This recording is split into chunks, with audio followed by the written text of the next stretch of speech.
L'Algérie est au bord du précipice, encerclée par des menaces asymétriques, isolée sur la scène sahélienne et assiégée par une crise sécuritaire aux multiples fronts. La menace à l'est provient des guerres de factions en Libye, ravivées le 24 mai entre milices pro-Dbeiba et pro-Haftar. Ces guerres de factions menacent d'embraser la frontière algéro-libyenne, un chaos propice au trafic d'armes, à l'infiltration terroriste et à des vagues migratoires incontrôlables. Au sud, la rupture diplomatique avec les pays de l'AES aggrave la situation, à cause de cette histoire de drones abattus près de la frontière algéro-malienne. Alger est accusé de soutenir activement les groupes séparatistes du Nord Mali, ce qui alimente les suspicions d'ingérence. À l'ouest, le voisin marocain avec lequel l'Algérie entretient une dispute historique sur le Sahara marocain. Un conflit gelé mais toujours brûlant, où Alger défend coûte que coûte son idéal d'un Maghreb sans Maroc. En soutenant le Front Polisario, un groupe terroriste gérant des camps de concentration de Tindouf et en œuvrant à isoler le royaume sur la scène africaine. Face à cette triple menace, l'Algérie tente désespérément de sortir une carte joker, le général Hassan. Cet homme de 73 ans, ancien chef des unités d'élite antiterroristes des années 90, est un paradoxe vivant. Proche des cercles du pouvoir, expérimenté mais anciennement disgracié, il incarne aujourd'hui le retour des dinosaures sécuritaires. Peut vraiment changer ce général octogénaire? Quels risques représente-t-il pour l'équilibre déjà fragile du pays? Et pourquoi ressusciter un homme du passé pour affronter les crises du présent? La première chose que l'on devrait faire, c'est examiner la situation désespérée d'une Algérie sans amis et encerclée. Et pour ça, nous allons commencer par parler de la situation libyenne. Depuis la chute de Kadhafi en 2011, la Libye reste engluée dans une crise multiforme opposant le gouvernement d'unité nationale de Tripoli, dirigé par Abdelhamid Dbeiba, au gouvernement de stabilité nationale, basé à l'est, soutenu par le maréchal Khalifa Haftar et son armée nationale libyenne. On avait eu droit à un cessez-le-feu fragile, interrompu par l'offensive de Haftar sur Tripoli. Mais les divisions politiques persistent. En 2023, le 17 mai, on a eu droit à l'éclatement des affrontements à Tripoli, lorsque Fathi Bachala, le premier ministre rival soutenu par l'Est, tente de s'imposer dans la capitale, appuyé par des milices. Les combats, bien que brefs, nous montrent la volatilité extrême et le tempérament de ces milices prêtes à en découdre pour le contrôle des institutions. Des affrontements ravivés récemment pour les mêmes raisons. La base de ce bourbier, c'est les tensions en rapport au processus politique. On a simplement des désaccords sur le partage de pouvoir. Les pays voisines représentent donc un risque sécuritaire direct pour l'Algérie, notamment pour ses régions frontalières. Premièrement, nous avons le risque de la migration incontrôlée. La Libye reste un hub pour les réseaux de trafic d'êtres humains et de migrants vers l'Europe. Les expulsions forcées de milliers de déplacés libyens et la détention massive de migrants subsahariens risquent d'accroître les flux vers l'Algérie, déjà confrontée à des défis socio-économiques comme tous les autres pays de la région. On a aussi le problème de l'exportation de la violence. Les groupes armés libyens, dont certains liés à Al-Qaïda ou à Daesh, pourraient profiter du chaos pour étendre leurs activités vers le sud algérien.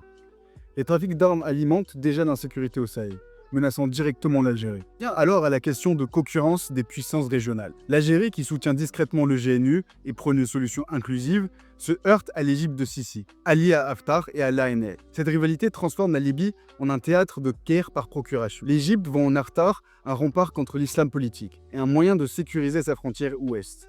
Elle fournit des armes, des renseignements et de la légitimité diplomatique à l'ANL. L'Algérie, aussi à toute ingérence étrangère, craint qu'un Haftar victorieux ne renforce l'axe Maroc-Émirats saoudis à ses frontières, sapant ainsi son influence régionale. La Libye cristallise aussi une rivalité stratégique entre Alger et le Caire, alimentée par des visions divergentes. L'Égypte met en avant la stabilité via un régime fort avec Haftar, quitte à militariser la crise. L'Algérie mise sur des élections inclusives et le dialogue, craignant qu'un Haftar hégémonique n'exacerbe le terrorisme transfrontalier. Il y a aussi des enjeux économiques forts. Le contrôle des ressources libyennes, comme le pétrole ou le gaz. L'Algérie redoute que l'Égypte utilise son influence en Cyrénaïque pour contrer son rôle dans le marché énergétique méditerranéen. En plus de ça, les deux pays se disputent le leadership sur les dossiers sécuritaires sahéliens. La Libye, carrefour des trafics, devient un enjeu indirect dans cette compétition. L'Algérie, déjà confrontée à des tensions au Mali et au Sahara marocain, voit dans la Libye un nouveau front de vulnérabilité. Pour Alger, une Libye unifiée et pacifiée est vitale, mais le soutien égyptien à Haftar complique cet objectif, risquant d'enfermer l'Algérie dans un cercle d'instabilité périphérique.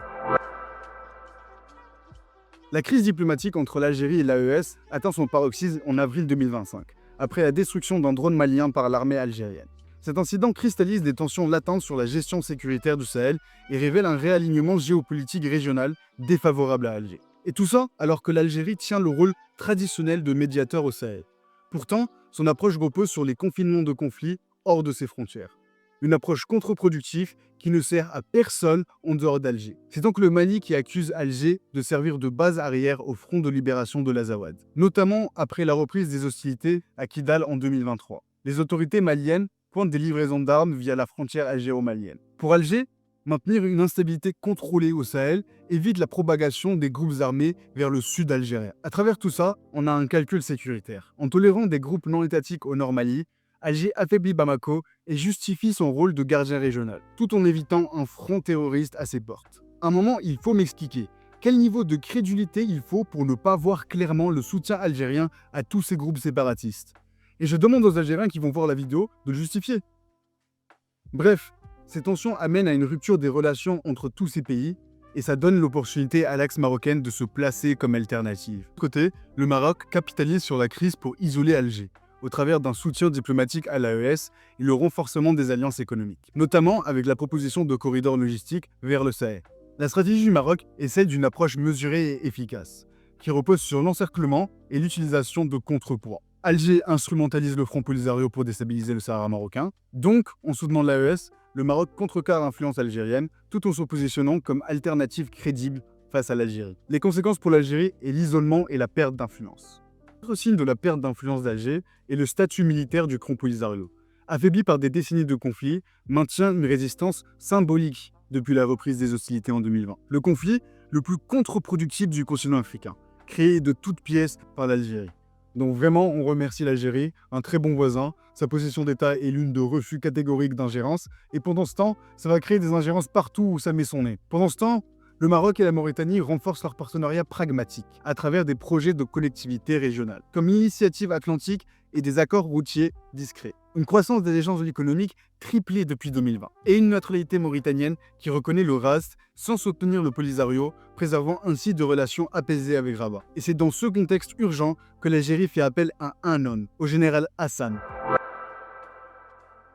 C'est donc avec la situation d'une Algérie encerclée que l'État fourbe fait appel à son arme secrète. Un vieil homme, un papy, un homme qui n'inspire ni peur ni respect. Le général Hassan n'est tout simplement pas compétent. Il faut se souvenir de l'affront qu'il a fait subir à l'Algérie sur la scène internationale lors de la prise d'otages. Un épisode qui, aux yeux des pays du Sahel, a déjà constitué un point négatif. Son expérience, quant à elle, reste figée à celle du passé. Une ère où la guerre se déroulait encore selon des schémas d'un autre temps. Aujourd'hui, la réalité du conflit a radicalement changé. Drones, cyberattaques, chaînes logistiques hyper connectées. Comment imaginer qu'un homme de 73 ans puisse s'adapter à cette nouvelle donne? Le général Hassan incarne en vérité la représentation vivante de ce recyclage des élites. On remet au bout du jour un visage usé, sans tenir compte de l'urgence de renouveler les esprits.